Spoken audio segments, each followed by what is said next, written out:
I would, sir, अध्यक्ष महोदय, मैं आपके अनुमति से मैं सदन को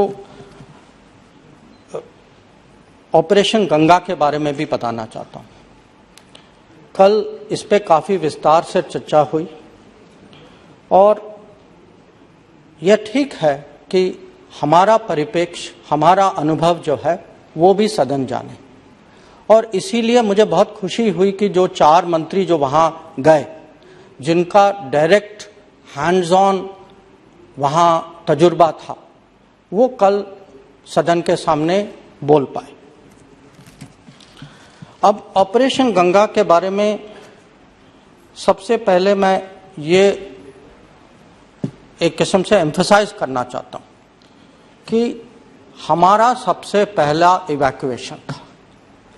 हमारे स्केल में आज तक किसी ने इवैक्यूएशन नहीं किया कि जो 20,000 लोग हमारे नागरिक जो आए और दूसरे लोग के नागरिक जो हम भारत वापस लाए, ये काम किसी और देश ने नहीं किया।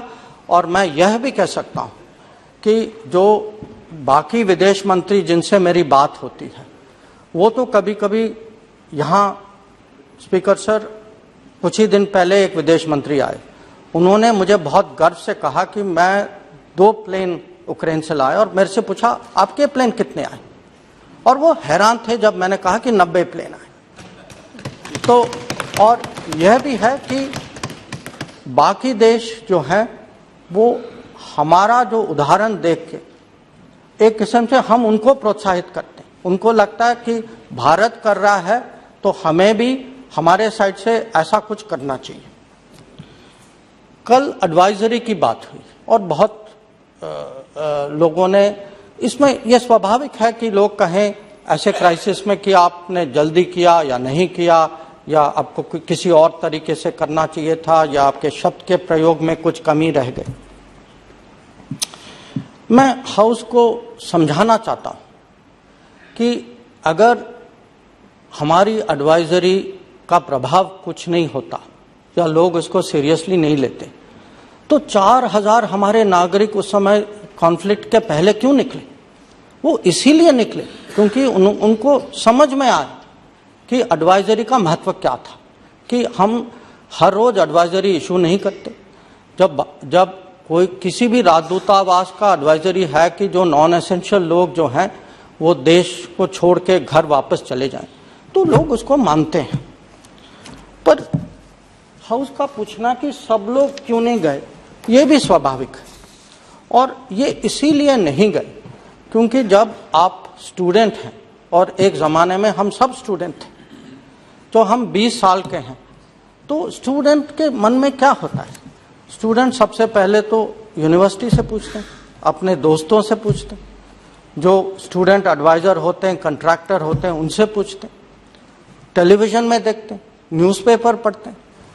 और उनको लगा एक कि अगर वो उस समय यूक्रेन छोड़ के भारत चले जाएं तो कहीं उनका एजुकेशन डिस्टर्ब हो जाएगा, खराब हो जाएगा और उनको नुकसान पहुंचेगा। और ये फीलिंग इसीलिए हुआ कि बहुत सारे यूनिवर्सिटीज़ ने उस समय ऑनलाइन कोर्सेस देने से भी इनकार कर दिया। जैसे उदाहरण के तौर पे मैं आपको कह सकता हूँ कि कीव में एक यूनिवर्सिटी था, उन्होंने कहा कि हम तो ऑनलाइन पे कन्वर्ट ही नहीं कर सकते। ओडेसा में एक था, उन्होंने कहा कि हम 25 फरवरी तक ही दे सकते हैं ऑनलाइन। एक खार्किव में यूनिवर्सिटी था, उन्होंने राजदूतावास उनको फ़ोन करती रही, उन्होंने किसी को भेजा भी वहाँ, वो तो मिलने के लिए तैयार नहीं थे। और 2 यूनिवर्सिटी और थे, सुमी में और विनित्सा में, जहाँ हमारे विद्यार्थी काफ़ी संख्या में थे, और वो कह रहे थे कि हम ज़्यादा से ज़्यादा कुछ हफ्तों के लिए चला सकते हैं, पर हमारी राय है कि आप रुक जाओ, ये इतना सीरियस नहीं होगा। अब कल एक मेंबर ने हमें याद भी दिलाया कि इसी समय रिपोर्ट्स भी निकली कि रूस जो है अपनी फौजों को, उसके कुछ यूनिट्स को वापस ले जा रहा है। और मैं खुद एक बार मैं उस समय मॉनिटर भी कर रहा था, पर एक बार मैंने अपने लिए एक बार और चेक किया कि यूक्रेन की सरकार उस समय क्या कह रही थी। यूक्रेन की सरकार अपने देश और हमारे स्टूडेंट्स उन्हीं के बीच में थे, उनको कह रही थी कि नहीं, ये आप पैनिक नहीं करो, आप इसमें कहीं कुछ हम लोग संभाल लेंगे। तो ओवरऑल सिग्नलिंग जो था, उन्होंने हमारे नागरिकों को, हमारे स्टूडेंट्स को सचमुच एक किस्म से दुविधा में डाल दिया, और इसीलिए 4000 लोग यूक्रेन छोड़ के आए और बाकी 18,000 लोग, उन्होंने कहा कि हम अभी रुक जाते हैं, देखते हैं कि हालात बिगड़ती है, सचमुच बिगड़ती है या नहीं।